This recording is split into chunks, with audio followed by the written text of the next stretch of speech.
7 প্রধান বিচারপতি কর্তৃক মনোনীত আপিল বিভাগের একজন বিচারপতি 7 জন দাঁড়ায়। এই কমিটি সাংবিধানিক ও সংবিধিবদ্ধ প্রতিষ্ঠানের নিয়োগ সংক্রান্ত এবং অন্যান্য যে পাওয়ার অ্যান্ড ফাংশন আগে উদ্ধৃত ছিল তার মধ্যে 2টা বিষয় ওনারা বাদ দিয়েছেন। সেটা হচ্ছে 3 বাহিনী প্রধান এবং অ্যাটর্নি জেনারেলের নিয়োগ এই কমিটির আওতাভুক্ত থাকবে না।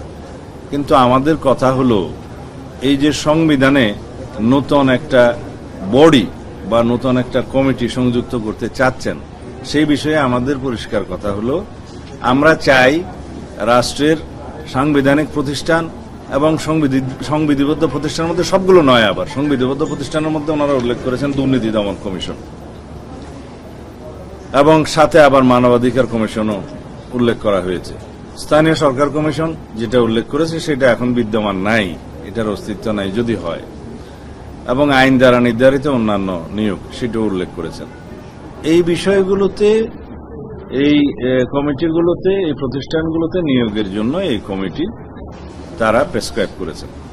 এখানে আমাদের বক্তব্য হল রাষ্ট্রে সাংবিধানিক প্রতিষ্ঠানে নিয়োগের জন্য যে সমস্ত সাংবিধানিক প্রতিষ্ঠানের জন্য বিদ্যমান আইন রয়েছে তার মধ্যে সংস্কার করা হোক এবং ওইখানেই সার্চ কমিটিগুলো নির্ধারণ করে দেয়া হোক যেখানে নির্বাহী বিভাগের প্রভাবমুক্ত হয়ে সেই সাংবিধানিক প্রতিষ্ঠানসমূহের আইনে নিয়োগের ব্যবস্থা থাকে।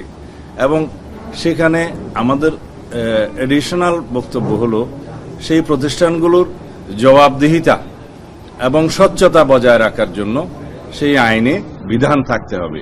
অ্যাকাউন্টেবিলিটি এবং আমাদের সব জায়গাতে আমরা এই বিষয়টা উল্লেখ করি যে সমস্ত সাংবিধানিক প্রতিষ্ঠান এবং অন্যান্য প্রতিষ্ঠানে জবাবদিহিতা নিশ্চিত করতে হবে, ট্রান্সপারেন্সি নিশ্চিত করতে হবে, সেই বিধানগুলো ওখানে সংযুক্ত হবে। তাহলে সেই আইনগুলো যদি আমরা স্ট্রেনদেন করি, ওখানে সার্চ কমিটিগুলো যদি আমরা সেইভাবে নির্ধারণ করি, সেই আইনগুলোকেই আমরা প্রণয়ন করতে পারি। সেই হিসাবে যে সমস্ত সাংবিধানিক প্রতিষ্ঠান এবং সংবিধিবদ্ধ প্রতিষ্ঠান যেগুলো রিলেটেড এটার সাথে, সেগুলোর আইন না থাকলে আইন করা, যেগুলো বিদ্যমান আইন আছে সেখানে সংস্কার করা। এইভাবেই রাষ্ট্রের মধ্যে একটা check and balance, power check and balance হবে। এবং আমরা তার সাথে এটাও যুক্ত করেছি যেহেতু কেয়ারটেকার সরকার ইন প্লেস হয়েছে যে নামে হোক, সেই কেয়ারটেকার সরকারের অধীনে স্বাধীন নির্বাচন কমিশন যদি স্বাধীনভাবে নির্বাচন পরিচালনা করে এবং জুডিশিয়ারির কমপ্লিট ইন্ডিপেন্ডেন্স আমরা এনশিওর করতে পারি এবং ফ্রিডম অফ প্রেস যদি এনশিওর করতে পারি, আর অন্যান্য যেগুলো রিলেটেড দুদক সহ অন্যান্য প্রতিষ্ঠানগুলোকে যদি আমরা শক্তিশালী করতে পারি, এইখানেই গণতন্ত্রের রক্ষা কবচ হিসেবে তারা কাজ করবে। এবং গণতন্ত্রের রক্ষা কবচ ছাড়া, এই সমস্ত প্রতিষ্ঠান ছাড়া গণতন্ত্র কখনো শক্তিশালী হবে না। আর যদি ফ্রিডম অফ প্রেস যে দেশে বেশি, সেই দেশে আপনারা জানেন গণতন্ত্র শক্তিশালী হয়, সেটা ক্রমান্বয়ে শক্তিশালী হয়ে উঠছে এবং independence of freedom of press আমরা দেখতে পাচ্ছি আরো গ্রাজুয়ালি সেটা ইমপ্রুভ করবে বলে আমরা বিশ্বাস করি। এইগুলো না করে শুধুমাত্র নির্বাহী বিভাগকে ক্ষমতা কমিয়ে নির্বাহী বিভাগের ক্ষমতাকে সব জায়গায় কার্টেল করে একটা সুষ্ঠু সরকার পরিচালনা, রাষ্ট্র পরিচালনা কখনো সম্ভব হয় না। আমরা যদি সবসময় মাথায় রাখি যে এক ব্যক্তি স্বৈরাচার হয়েছিল, সেই জন্য নির্বাহী বিভাগকেই দুর্বল করতে হবে এবং লেজিসলেচারকে, সংসদকে দুর্বল করতে হবে, এই আইডিয়া থেকে আমাদের বেরোতে হবে। আমরা একটা নতুন যাত্রা শুরু করেছি, সেই জন্য আমরা সংস্কার প্রস্তাব দিয়েছি অনেক আগেই এবং সেই সংস্কার কমিশনগুলো পরে গঠিত হয়েছে এই সরকার আসার পরে। আমাদের সংস্কার প্রস্তাব আরো অনেক আগে দেয়া হয়েছে 31 দফা। তার আলোকে আমরা রাষ্ট্রের রাষ্ট্র কাঠামো, গণতান্ত্রিক সংস্কার, সংবিধানের গণতান্ত্রিক সংস্কারের মধ্য দিয়ে রাষ্ট্রে একটি ভারসাম্যমূলক রাষ্ট্রীয় ব্যবস্থা এবং সরকার ব্যবস্থা আমরা প্রতিষ্ঠা করতে চাই, যার মধ্য দিয়ে দেশের অর্থনৈতিক মুক্তি হবে, যার মধ্য দিয়ে গণতন্ত্র শক্তিশালী হবে এবং আমরা সেই গণতান্ত্রিক কালচার, এই সংস্কৃতিগুলো চর্চার মধ্য দিয়ে সামনে আরো বেশি গণতান্ত্রিক প্রতিষ্ঠানগুলো আরো শক্তিশালী হবে। এটা হলো আমাদের বক্তব্য। সুতরাং আমরা এই বিষয়ের সাথে একমত হতে পারিনি এই কমিটি সংক্রান্ত। আমরা বলেছি আইনগুলো প্রণয়ন করা হোক, সংস্কার করা হোক, শক্তিশালী করা হোক। 3 নম্বর বিষয় প্রধানমন্ত্রীর মেয়াদ সংক্রান্ত। আমরা বলেছিলাম, এর আগের দিনও আপনাদের সামনে বলেছি, প্রধানমন্ত্রীর মেয়াদ সংক্রান্ত একটা পপুলার মতামত এসেছিল যে সর্বোচ্চ 10 বছর জীবদ্দশায় কোনো ব্যক্তি প্রধানমন্ত্রী হিসেবে বহাল থাকবেন না, সেই প্রস্তাবটা আলোচনা হয়েছিল। তা আমরা বলেছিলাম আমরা দলীয় ফোরামে সেটা আলোচনা করে তারপরে জানাবো, এবং সাথে বলেছিলাম যে এই এনসিসি অথবা এনসিসির মতো আর কোনো বডি যদি নির্বাহী বিভাগের কর্মকাণ্ডে বাধাগ্রস্ত করে অথবা ইন্টারফিয়ার করে সেরকম কোনো ব্যবস্থা থাকলে আমরা হয়তো সেই প্রস্তাবটা গ্রহণ করতে পারবো না। মেয়াদ সংক্রান্ত বাকি বিষয়গুলো এজেন্ডায় থাকলেও আজকে আলোচনা আর হয়নি। সংবিধানের এবং রাষ্ট্র পরিচালনার মূলনীতি সংক্রান্ত আমি ঐক্য কমিশনে যে কাগজ দিয়েছে সেই ভাষ্যটা পড়ি।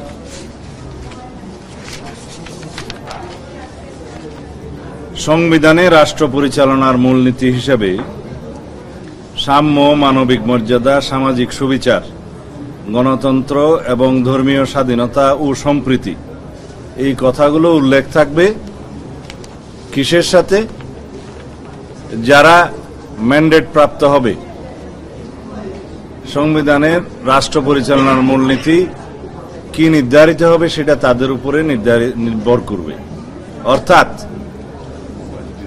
রাষ্ট্র পরিচালনার মূলনীতি সংক্রান্ত সংস্কার কমিশনের আগের যে প্রস্তাব ছিল সেই বিষয়গুলো এখন আর সেই জায়গায় নেই। আমরা আমাদের অবস্থান থেকে বলেছি যে আমরা রাষ্ট্র পরিচালনার মূলনীতি অংশে ৫ম সংশোধনীতে যে গৃহীত আর্টিকেলগুলো সেগুলো আমরা বহাল করব।